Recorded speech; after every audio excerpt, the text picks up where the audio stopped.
আমার ২ টা ঘটনা খুব মনে পড়ে। একটা ঘটনার সময় আমি দেশে ছিলাম না, আরেকটা ঘটনার সময় আমি প্রত্যক্ষ ছিলাম। ১ম টা হচ্ছে যেদিন দেলোয়ার হোসেন সাঈদী সাহেবের রায় ঘোষণা করে ট্রাইব্যুনাল, তাকে তো মৃত্যুদণ্ড দিয়েছিল। পরে তো অ্যাপিলেট ডিভিশনে যেয়ে সেটা যাবজ্জীবন হলো। মৃত্যুদণ্ড দিয়েছিল, সেদিন কিন্তু আপামর জনসাধারণ। পুরো বলতে দেশ পারবে তোলপাড় না, হয়েছে। হ্যাঁ, কেউ বলতে পারবে না এটা জামাত ইসলাম বা কেউ। এই মানে কি জুডিশিয়াল কিলিং এর যে রায়, সে রায়ের বিরুদ্ধে প্রতিবাদে ফেটে পড়ে এবং ২১০ জনের মতো শাহাদাত বরণ করে। সেদিন একজন আবার বলতেছে এটা আত্মহত্যা। সেটা ওনারা কি বিষয়ে এটা বলছেন আমি জানি না।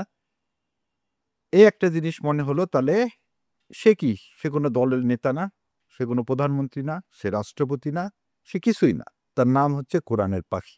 সে সারা বাংলাদেশের মানুষকে কোরআনের পথে আহ্বান করছে। এই যে আপনাকে যে কথা দিয়ে শুনালাম যে আল্লাহ যে তার কণ্ঠে মানুষের জন্য এভাবে কবুল করছিল বলেই তার কণ্ঠ এরকম হয়েছে। এইখানে আরেকটা গল্প শুনাই আপনার। আমি কিন্তু একসময় বাম রাজনীতি করতাম। তো নওগাঁর নেতা ছিলেন আব্দুল জলিল সাহেব। তো আব্দুল জলিল সাহেব নওগাঁ স্টেডিয়ামে একটা সঙ্গীত অনুষ্ঠান করছিলেন। সেই সঙ্গীত অনুষ্ঠানে বাংলাদেশের যত শিল্পী ছিল, ইনক্লুডিং মানে এই সাবিনা ইয়াসমিন থেকে শুরু করে এন্ড্র কিশোর থেকে শুরু করে যত লোক ছিল, সবাইকে দিছে।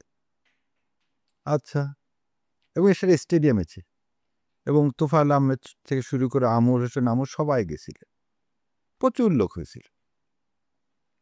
পরের দিন হচ্ছে নওগাঁতে তফসির মাহফিল করবেন আল্লামা দেলোয়ার হোসেন সাঈদী সাহেব, এবং পরের দিন হরতাল ডাকা হলো। পরের দিন হরতাল ডাকা হলো। তাই আমি বললাম আগে বাম ফ্রন্ট করতাম, বাম রাজনীতি করতাম, দেলোয়ার হোসেন সাঈদী সম্পর্কে তো আমাদের নেগেটিভ ধারণা ছিল। কিন্তু তারপরও মানে কিরকম হরতাল ডাকার পরও লোকজন হয়েছে কিনা এই দেখার জন্য গেছিলাম। যে দেখলাম ওই দিন গান শোনার জন্য যদি ১০ জন এসে থাকে, এই হরতালের মধ্যে ১০০ জন লোক আসছে। কারণ রাস্তাঘাট সব বন্ধ হয়েছে। অহেরাজ হরতাল ডেকে বাস-টাস কিন্তু সব বন্ধ করে দেয়।